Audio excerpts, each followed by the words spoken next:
रद्द करा, रद्द करा, 80-20 रद्द करा, रद्द करा, रद्द करा, 80-20 रद्द करा, रद्द करा, रद्द करा, 80-20 रद्द करा,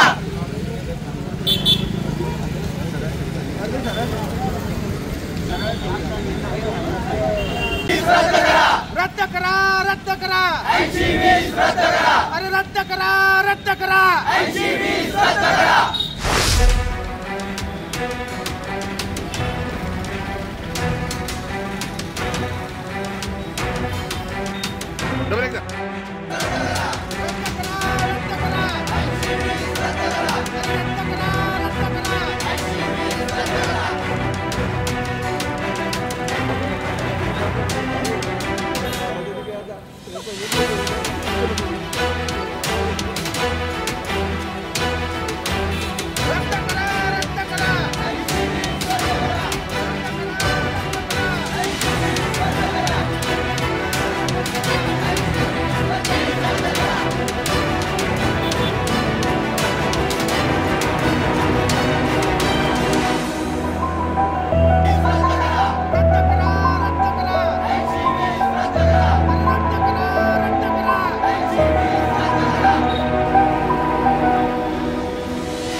आज माननीय जिल्हाधिकारी कार्यालय इथे त्या ठिकाणी बुलढाणा जिल्ह्यातले सगळे नर्सिंग प्रतिनिधी तसेच विद्यार्थी त्या ठिकाणी मोठ्या संख्येने जमलेले आहेत। तर आज आमची सरकारला हीच मागणी आहे की त्या ठिकाणी DMR मार्फत जी परीक्षा त्यांनी घेतली जाते ज्याच्यातून त्या ठिकाणी स्टाफ नर्सची भरती होती तर त्यामध्ये 80-20 हा रेशो त्यांनी लागू करण्यात आलेला आहे। 80-20 रेशोमध्ये त्या ठिकाणी 80% लेडीज फिमेल्सला त्या ठिकाणी जागा दिलेली आहे आणि 20% पुरुषांना त्या ठिकाणी जागा दिलेली आहे। सो हा त्या ठिकाणी पुरुषांसोबत त्या ठिकाणी अन्याय आहे आणि हे सरळ सरळ त्या ठिकाणी लिंग डिस्क्रिमिनेशन जेंडर डिस्क्रिमिनेशन त्या ठिकाणी झालेलं आहे। सो आमचं त्या ठिकाणी एकच विनंती आहे की ही परीक्षा त्या ठिकाणी हे रद्द करून त्या ठिकाणी मेरिट लिस्टनुसार त्या ठिकाणी घेण्यात यावी आणि हा त्या ठिकाणी 80-20 चा रेशो रद्द करावा एवढीच आम्ही त्या ठिकाणी सरकारला मागणी करतो।